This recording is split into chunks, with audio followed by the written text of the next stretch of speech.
નમસ્કાર, આપ નિહાળી રહ્યા છો શિનોર સમાચાર. હું છું મેઘા અગ્રાવતને જોઈએ આજના સમાચાર વિગતવાર. શિનોર તાલુકાના બરકાલ ગામ નજીક નર્મદા નદીમાં માછીમારી કરવા ગયેલા આશરે 61 વર્ષીય શનાભાઈ મણીલાલ વસાવાનું નદીમાં ડૂબી જવાથી મોત નીપજ્યું હોવાની ઘટના સામે આવી છે.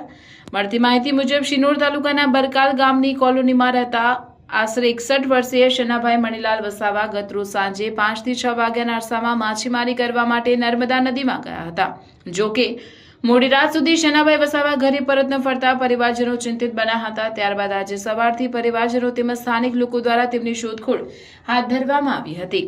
શોધખોળ દરમિયાન આજે સવારે આશરે 10 વાગ્યાના અરસામાં નર્મદા નદીમાંથી શનાભાઈ વસાવાનો મૃતદેહ મળી આવ્યો હતો. બનાવની જાણ થતાં શિનોર પોલીસ પણ ઘટના સ્થળે પહોંચી હતી અને જરૂરી કાર્યવાહી હાથ ધરી હતી. ત્યારબાદ મૃતદેહ પરિવારજનોને સોંપવામાં આવ્યો હતો.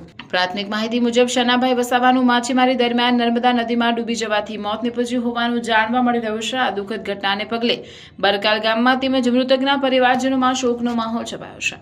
રિપોર્ટર સંજય ખત્રી સાથે કેમેરામેન રવિ ઠાકોર, શિનોર સમાચાર ન્યૂઝ, શિનોર. મારું નામ હરીશભાઈ સનાભાઈ છે. શું સમાચાર છે? મારા પપ્પા ઘરે કાલે મચ્છી મારવાના બોને નીકળેલા 5:30 6 ના ગારામાં લગભગ અહીં આવતા લગભગ 7 વાગ્યા છે.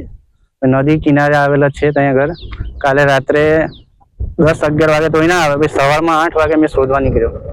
શોધવા નીકળતા સવારમાં 10 વાગે મને ખબર પડી કે પેલી સાઈડ નદી કિનારે લાશ મળેલ છે.